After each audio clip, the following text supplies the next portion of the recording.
नमस्कार। बात उस समय की है जब महाशक्तिशाली असुर जालंधर ने भगवान शिव से युद्ध करने के लिए कैलाश पर्वत की ओर चल पड़ा। लेकिन जालंधर और उसकी सेना के कैलाश पहुंचने से पहले ही भगवान शिव ने देवी पार्वती, गणेश जी, कार्तिकेय और अन्य सभी देवगणों को लेकर मानसरोवर के उत्तर घाटी मानसोत्तर में चले गए। लेकिन जालंधर और उसकी सेना ढूंढते हुए मानसोत्तर भी पहुंच गया और चारों तरफ से पर्वत को घेर लिया।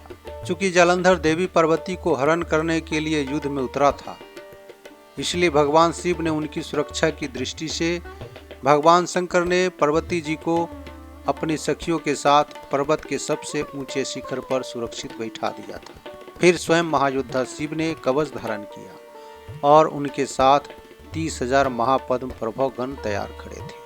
फिर भगवान शंकर ने अपने महान सेनापति नंदी को आदेश दिया कि वह युद्ध में जाकर उस महान दैत्य जालंधर का संहार करे।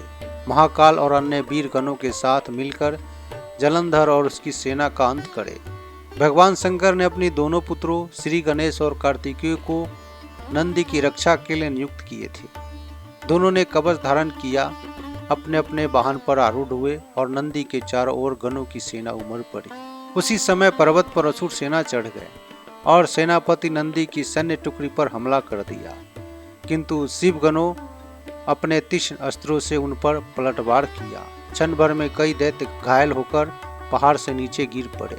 देवगणों और दैत्यों के बीच महायुद्ध, चारों ओर से बाणों की वर्षा होने लगी। आकाश में धनुषों की टंकार गूंज उठी, धरती रणभूमि बन गई। शिव गणों में जो मयूर मुख वाले योद्धा थे और जो काकतुंड गण थे, उन्होंने अपने प्रहारों से दैत्यों के हाथी, रथ, घोड़े और पैदल सैनिकों का नाश कर दिया। यह दृश्य अत्यंत भयानक था।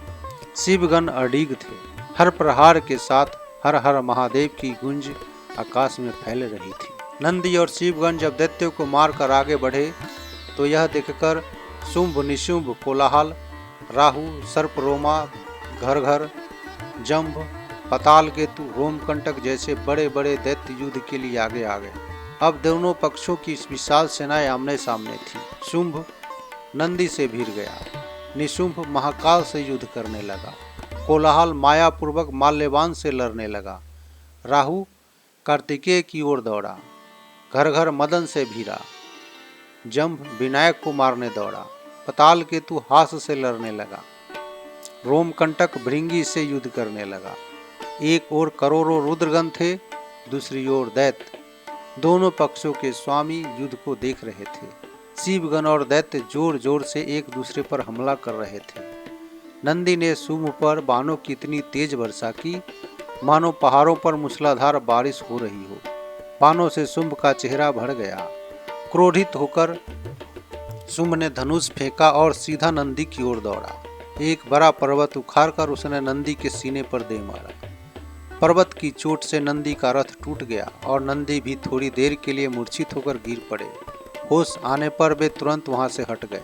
उधर महाकाल ने निशुंभ पर अपनी भारी गदा से प्रहार किया, लेकिन शक्तिशाली निशुंभ ने उस प्रहार की परवाह ही नहीं की। वह महाकाल के चरण पकड़कर उन्हें दूर फेंकते हुए गर्जना करने लगा। शैलरोमा ने पुष्पदंत के मुख पर मुक्का मारा।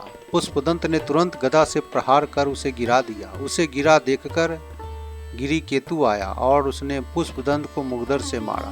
तब पुष्पदंत ने तलवार से गिरु केतु का सिर काट दिया। दोस्तों, पौराणिक कथा के अनुसार गिरी केतु का कटा हुआ सिर अपने शरीर का चर्म और तलवार उठाकर दौड़ पड़ा। वह चिल्ला रहा था, भाग क्यों रहे हो? मैं अभी युद्ध करने के लिए तैयार हूँ।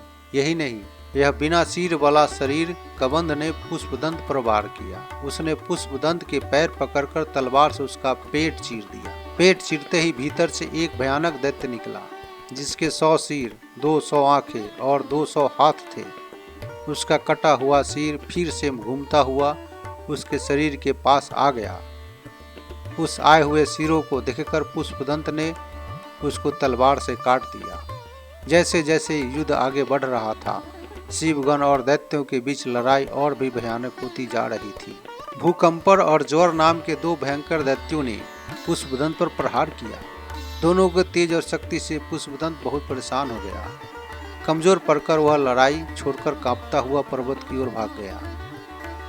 कोलाहल नाम के दैत्य ने महान योद्धा माल्यवान पर हमला किया, कंधे और माथे पर प्रहार किया। माल्यवान ने भी तुरंत पलटकर कोलाहल को हथियारों से मारना शुरू किया। दोनों के बीच तीव्र युद्ध चला। फिर माल्यवान ने एक पर्वत का भारी पत्थर उठाकर कोलाहल पर दे मारा। उसके प्रहार से एक भयंकर ज्वर दानव प्रकट हुआ। उसके 3 सिर, 9 पैर, 9 हाथ, शरीर पीला था।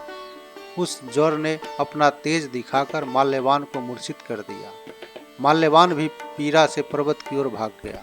चंड के पुत्र पर जब घोर प्रहार हुआ तो उसने हृदय से एक घोड़ा निकल आया और वह सीधे समुद्र में कूद गया।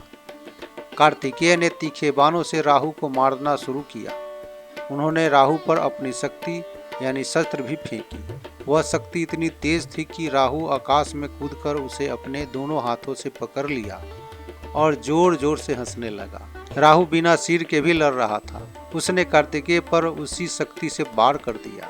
वह शक्ति कार्तिकेय के सीने पर लगी और उनके शरीर से तीव्र वेग से नदी जैसा प्रवाह निकलने लगा। वह धारा कार्तिकेय को बहाकर ले गई।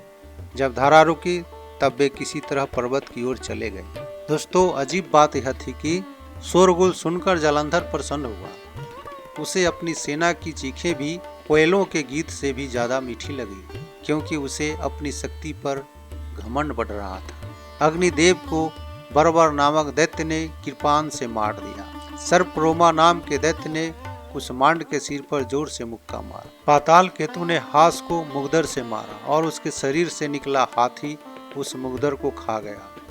फिर पाताल केतु ने उस हाथी की सूंड पर प्रहार किया।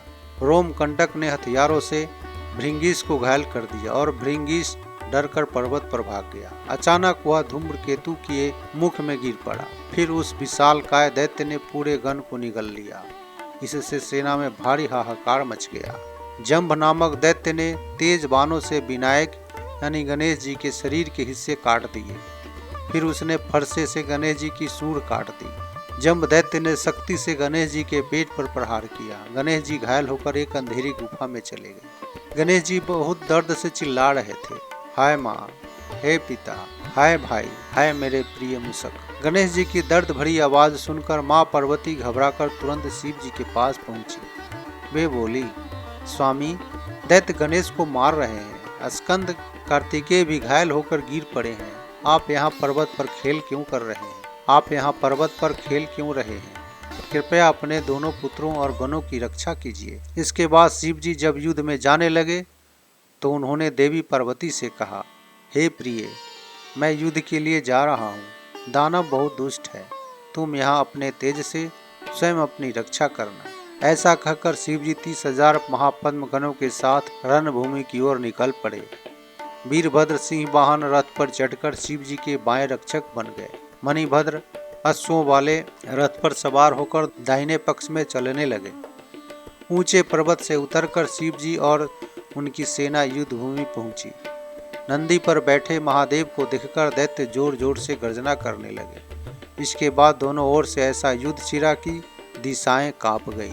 जो गण पहली बार डरकर भाग गए थे, नंदी, महाकाल, कालस्कंद, माल्यवान, पुष्पदंत, चंडीश, स्वर्णदंतिक, कुष्मांड, गुप्त लोमक, वे सब फिर साहस लेकर युद्ध में उतर आए।